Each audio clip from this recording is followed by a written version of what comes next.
It's a war that should have never happened. It's a war the Russians tried repeatedly to settle on terms that were very, very beneficial to Ukraine and us. The major thing they wanted was for us to keep NATO out of the Ukraine.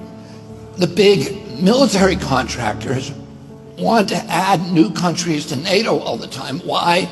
Because then that country has to conform its military purchases to NATO weapon specifications, which means certain companies, Northrop Grumman, Raytheon, General Dynamics, Boeing, and Lockheed, get a trapped market. In March of 2022, we committed $113 billion. Just to give you an example, we could have built a home for almost every homeless person in this country. We then committed another $24 billion since then, 2 months ago, and now President Biden's asking for another $60 billion.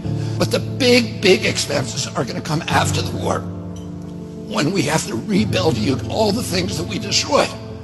Mitch McConnell was asked, can we really afford to spend $113 billion to Ukraine? He said, don't worry.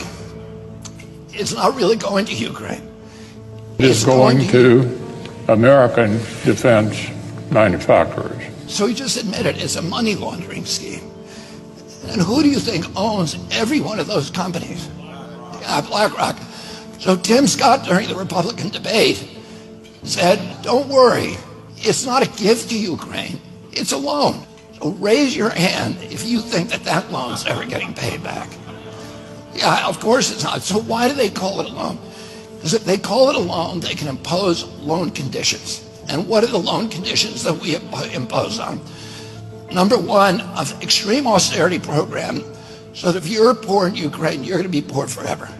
Number two, most important, Ukraine has to put all of its government-owned assets up for sale to multinational corporations, including all of its agricultural land, the biggest single asset in Europe.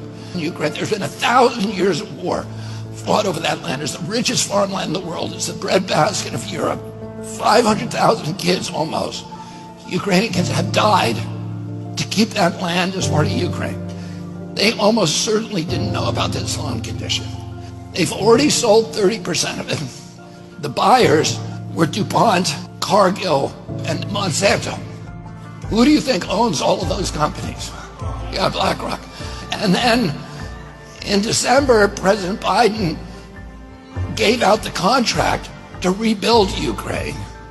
And who do you think got that contract? BlackRock. So they're doing this right in front of us. They don't even care that we know anymore, because they know that they can get away with it. And how do they know that? Because they have a strategy. And that strategy is an old strategy, which is they keep us at war with each other. They keep us hating on each other. They keep the Republicans and Democrats fighting each other, black against white, and all these divisions that they sow.